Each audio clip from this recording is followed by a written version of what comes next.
What's going on, everybody? Welcome back to another episode. So today we will reveal what we bought. It's been a process. Yeah, you ain't even lying. As many of you have noticed and seen, we were in the process of buying something. It was either going to be curtains, a new dog, a new RV, or a new truck. Today we are going to tell you what we got. And as you can tell, we're not on Cape Cod anymore with that ski, what is that, a ski chairlift? Yeah. So stick around. From beautiful, the mountains, White Mountains of New Hampshire, we're gonna show you what we got. Oh, right now, hit that subscribe button, put in the comment down below, and kind of guess what we got. Here we go.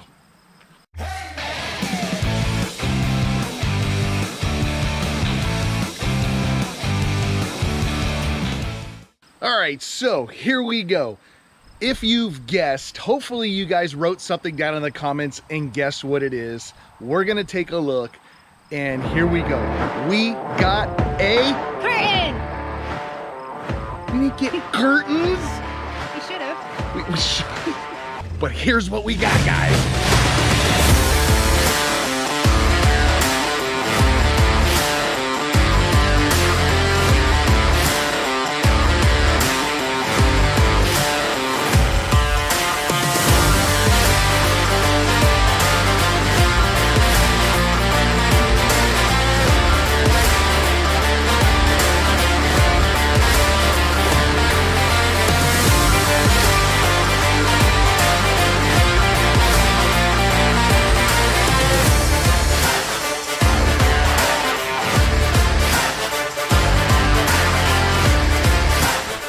All right, so as you can see, we did not get curtains or a dog or But next video after this week, something good did come out of getting this truck.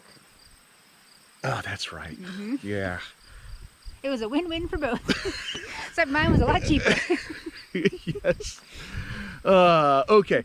Why did we get the truck? Let's talk about this really quick, and we're going to give you the really quick reason why we got the truck. We actually were hunting for a new RV, guys. We were looking for the Imagine 3850. The new bunkhouse. The Imagine's got some new bunkhouse. I think it's a 3850 BH. As you all know, we tow a Reflection 315 RLTS. It is the biggest travel trailer Grand Design makes in the Reflection line, actually in any line. Well, no, with that new RV we just saw was almost 40-foot bunkhouse. Oh, that's right. So we're not the longest anymore. Not anymore. As many of you know, it is a very, very tongue-heavy RV. On paper, it says 1,200 pounds just for the tongue weight. And the reason why is because the bed is east-west. The head of the bed is not in the cap of the bed. It's off to the side, and it's in a slide that slides out. So the cap is full open, full storage. So once you add batteries, propane, oh, it's the weight of the slide. The weight of the slide, and then your clothes and everything in front. Right now, the tongue of our RV is roughly about 1,500 pounds. That is 300 pounds over the tongue weight limit on an F250. Now, the hitch can actually hold 1,800 pounds because it's a V5 hitch. What was happening was the back of the truck was doing this. We had airbags and helper springs, so we were sitting kind of level, but the front end was just a little light. And what happens is that accentuates the death wobble. As many as you Ford owners know, there is a death wobble issue in F250s and F350s. So with it being lighter in the front and super heavy in the back, someone posted on the Grand Design forum about going through Pennsylvania, the area we went through. Pennsylvania roads, guys, are like this, and their expansion gaps might as well be whoop-de-doos on a motocross course.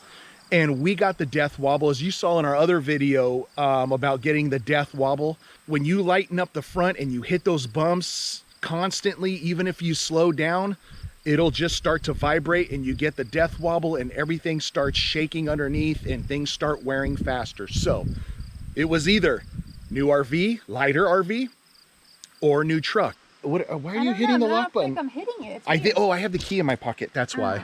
Really quickly, why we didn't get the RV. First of all, it's hard to find an RV, yet alone a new one.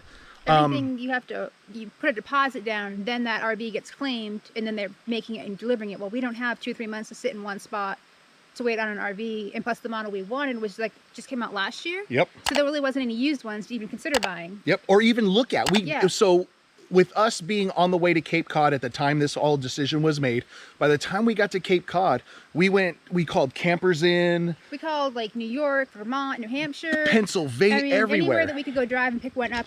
Even though we hadn't seen it, everybody said the same thing. Oh, you got to pay the deposit, and then once you put the money down, that becomes your RV in the manufacturer line, and then they'll ship it to us in about 2 to 3 months. Yeah. And I'm like, we don't have to. Yeah, we don't have 2 months.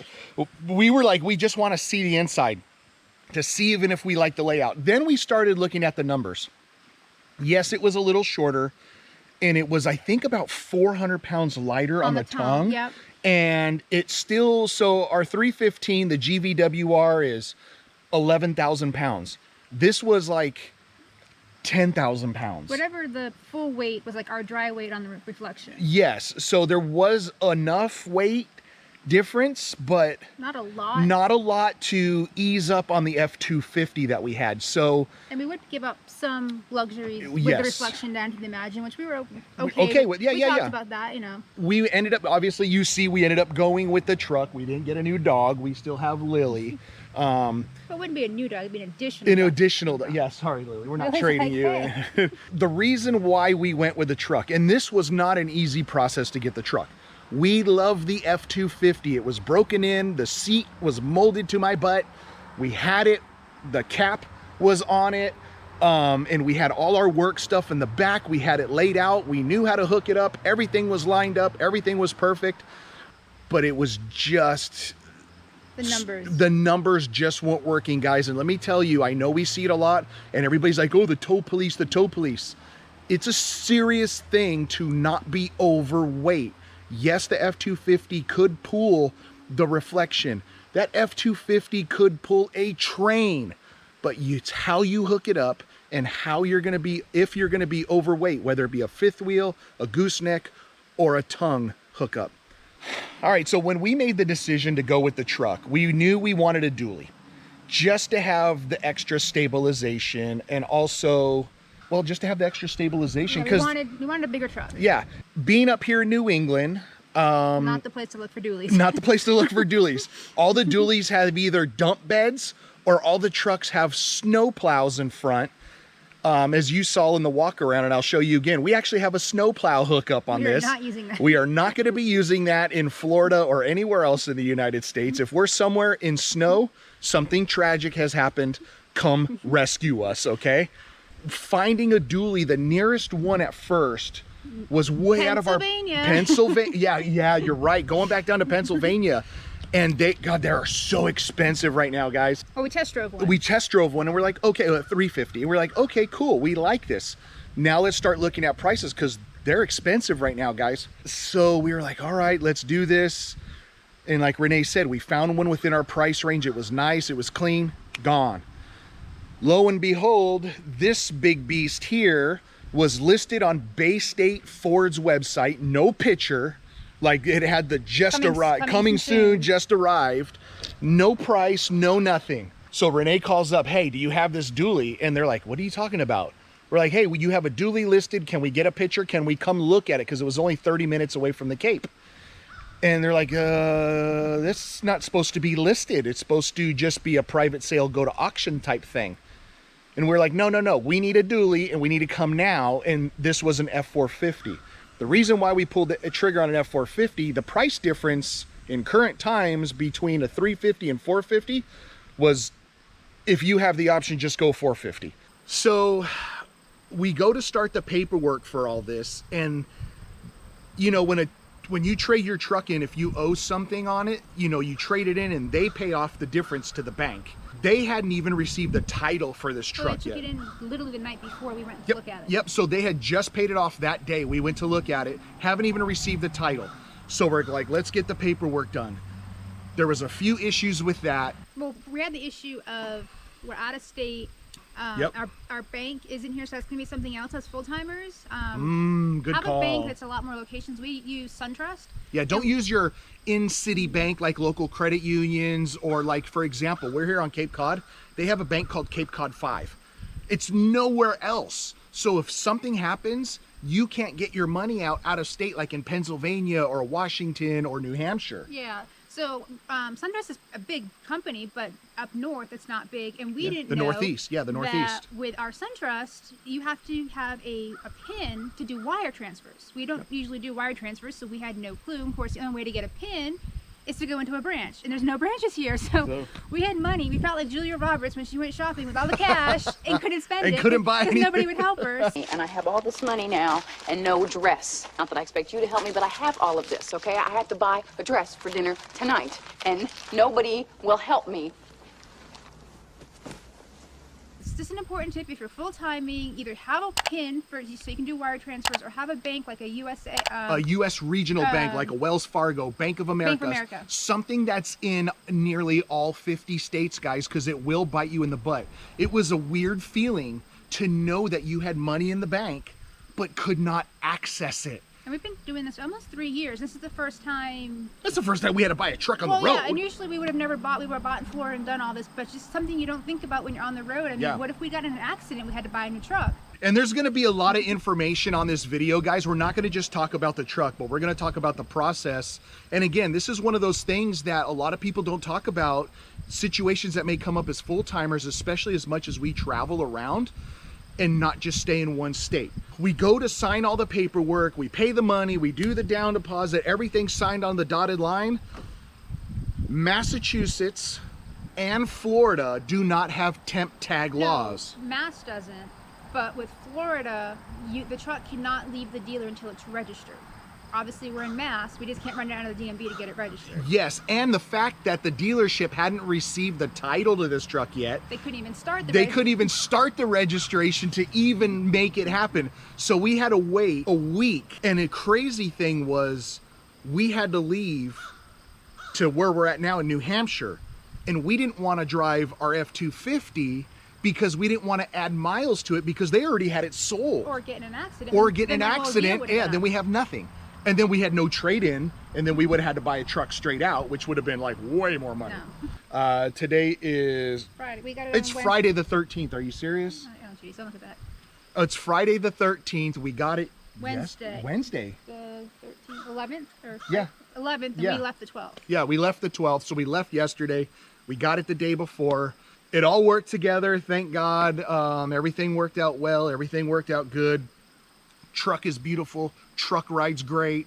Everything they say about an F450 is on point. So as you could see, dually 19.5-inch wheels, comes with a Lily. It has the sliding foot thingies. What are those? This running board steps. It's a dually. We've never driven a dually. We've never owned a dually, so it was definitely different. So yeah, we like it. We love it. The bells and whistles are a little much for us. The number one bell and whistle that we will never, ever, ever use on this truck is the snowplow hookups. And as you can see, it's only been hooked up once. The guy who had the truck bought it, hooked up the snowplow to take it home, and had never plowed anything with it. So the cables right here are all for the hydraulic controls for the snowplow. What really threw me off was the turning radius. So just like everybody says with the turning radius of this compared to an F350, F450, it's a huge difference. When you're in a parking lot and you're used to a certain amount of turns to get a certain amount of radius, and all of a sudden this is turning sharper, you're like, oh my God, and then you like hit a curb or something. We just were at White Mountain Bagel, and it was so tight in there, and I was like, dude, we're gonna do like the Austin Powers turn. Nope, it was one turn back, 3-point turn, and we're like, oh, we made this turn. It was so tight with this big thing. So it's really, really awesome. We may do a full review of this truck later. It's just a dually F450, whatever. You have something to add? Come on in the camera, honey. For the finance people. For the finance? I was very surprised. Our insurance did not go up much at all. I was afraid to get a 450. I heard some places don't even insure 450. Because they could end up being commercial, and now you're insuring a commercial vehicle. Now we have Progressive, so I don't know if that means anything, but it really didn't go up much to speak of. Now I will say this does have some lane sensor thing, and they asked us about that when I did our policy, so that may bring our policy down to almost even out. Yeah, for safety reasons. Yeah, so if that sensor wasn't on the 450, maybe it would have gone up a little bit, because I did call before we bought the first truck we were looking at buying, and I would have to we pay our premium for 6 months in full. I think I had to pay like $30 more for the rest of our balance, so it wasn't much to speak of. So I'm really shocked to say our insurance hasn't gone up. Now the gas tank's bigger, so when we fill up, that offsets the insurance but cost. it's the same. I guess it's the same. You're still putting gas in. Instead of us making 2 trips, now we're just going to make 1 big trip. Yeah, so yeah, the gas tank in the F-250 was like 28 gallons. I don't think it was even that. It's like 25, and this thing, it's like 40 something gallons, and we put in $80 the other day. We're like, damn, we haven't even hit the full tank yet. But it's going to be amazing when we go through the truck, when we pull in the RV and we go through the truck lanes with our TSD card, and we get the gas at such a cheaper price. That's when it's going to be awesome to fill up at that, you know, $2.50 or whatever the price is, versus having to stop and pay more. $3.30 up here. And if you don't know what the TSD or TD, what is it, TSD logistic, basically it's a fleet card. We have a video on it. Yeah, and I'm going to link to the video up here. So if you want ways to save on gas if you're diesel, check out this video here. It's how we save money on gas, or diesel at least, with a fleet card. The Get Upside. And we also use Get Upside. I'll put a link to Get Upside down below. There is a referral code. You get a little bonus for that. I think that's it. Do we have anything else to add? I'm sure we'll add something else. Well, we're still learning. This is only our second day with the truck. Yeah, and so our first trip was obviously from Cape Cod to New Hampshire, which was roughly about 3.5 hours. It's been a good ride. I'm not used to the lane thing. Like if you go a little bit left to the lane or to the right, it censors it and it vibrates the steering wheel. And for me, it was straight up like flashbacks to the death wobble. I was like, you gotta be kidding me. This is a brand new truck and I'm getting the death wobble and I'm not even loaded. It kind of worried me. And then of course, Renee went into the Walmart to go shopping, and I immediately started pressing all the buttons, and we still gotta read the owner's manual. We still gotta read the, yeah, we haven't even read the owner's manual. I just started pressing buttons. That's late night reading to put us to sleep. Yeah, seriously. You know, I'm a guy. I just want to press all the buttons and see what happens. Lily, her back, she just stays on this side. So we already have like slobber from Lily that's come down. So this is officially broken in. You like the new truck, Lily? No? No? Yes? All right, guys, from where are we? New Hampshire. From New Hampshire, we are out of here. Make sure you hit that subscribe button, hit that like button, and remember, bell notification. Super, super important, because next week he got the truck. I got to do something else. He made a deal. He said, if you let me get this truck, I'll let you do. And I said, okay. So then after we got all the stuff done with the truck, I reminded him that week. I said, just to let you know, this is the perfect week for me to do what you said I could do. And he said, oh, I didn't say that. I said, oh, yes, you did. He tried getting out of it. I said, well, you know, do you not want the truck? We're out of here, guys. Thanks for watching. All that good stuff, guys. Check it out. We'll see y'all on the road. Peace.